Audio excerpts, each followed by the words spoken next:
Question 4 of my evaluation. How did you use media technologies in the construction and research, planning and evaluation stages? First, I'm going to talk about research. I use Google quite a lot throughout the research stage of my coursework. I researched the codes and conventions of the psychological thriller genre, and as you can see from the results that I got online, there's so much to look at and to read about.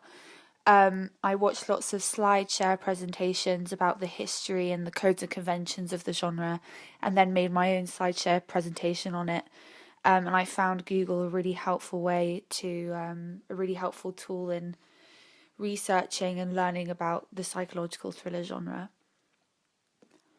I also used YouTube quite a lot throughout my research to find trailers for other psychological thriller films. Here, as you can see, I looked at Black Swan and Mr. Brooks, and I found these trailers really helpful when creating my own. It gave me an idea of what the codes and conventions are for a psychological thriller trailer as well as a film. I also used YouTube to do some soundtrack research to see what kind of sound I wanted to have in my trailer.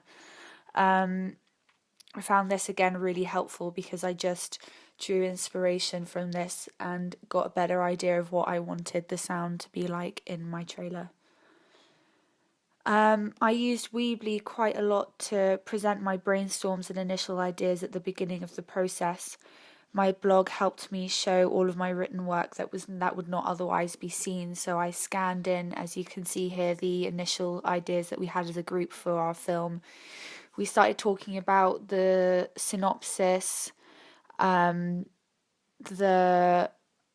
shots that we could use, the names of the characters and who we were going to cast.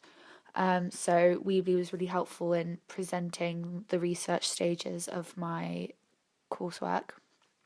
I also used Word to create the questionnaire which we used for research at the beginning of this process and this questionnaire really helped us in deciding what the name of the film would be and what the main characters would be called, because we wanted to make sure that it appealed to our target audience. Next, I'm going to talk about planning. We used Google Drive quite a lot throughout the planning stages of our filming. As you can see here, we created a filming schedule throughout December to March. We just filled in the dates that we were available to film and shared the file with the actors that we had asked to be in our trailer. We put in which scenes we'd be filming whenever everyone was available to film, and so we'd know what we were doing as soon as we met up, so we didn't waste any time.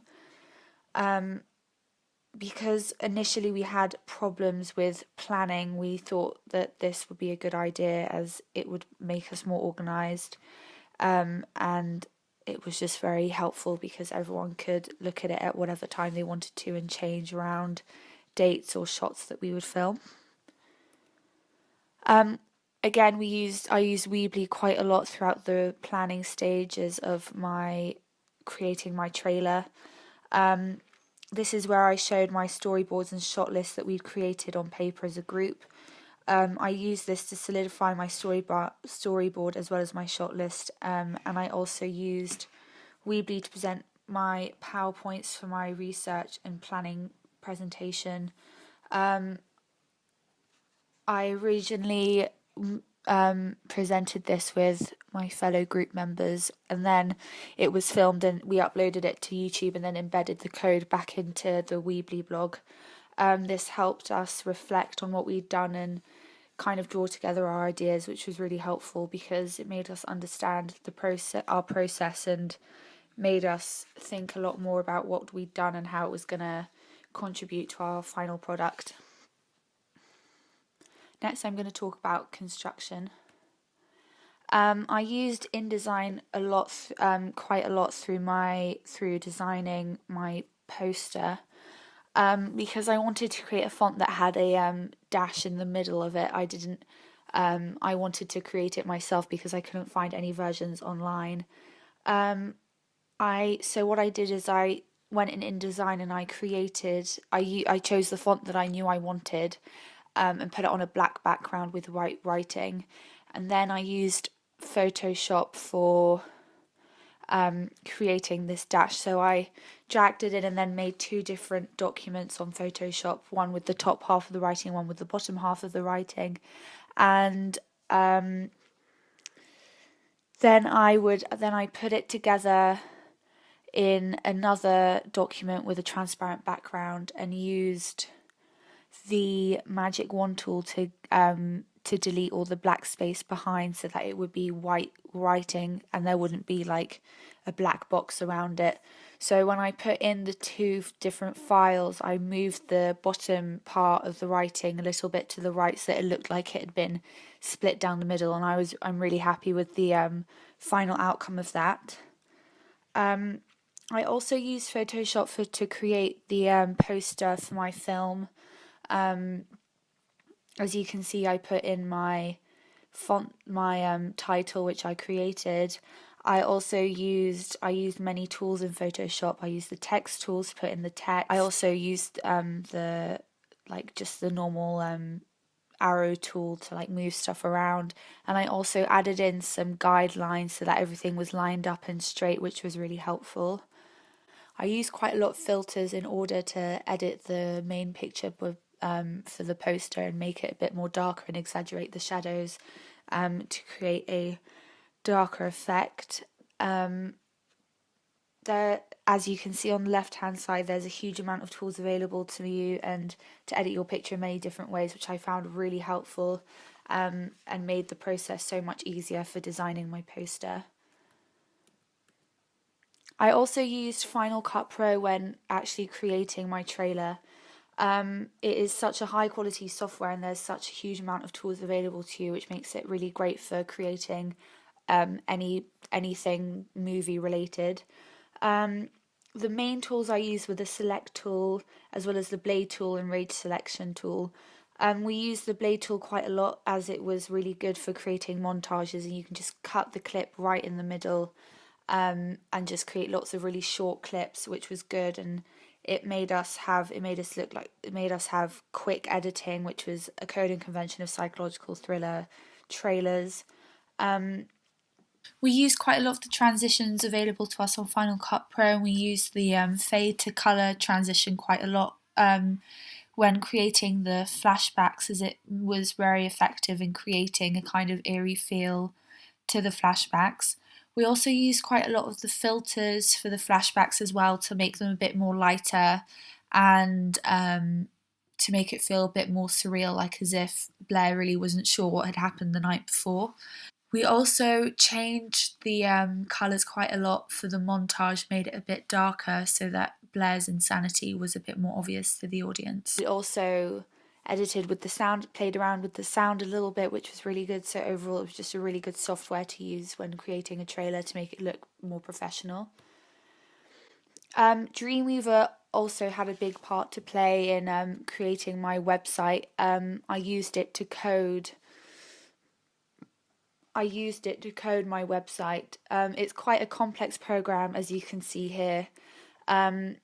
I'd never used it before, so I used a template and then added in all the different components I wanted in my website.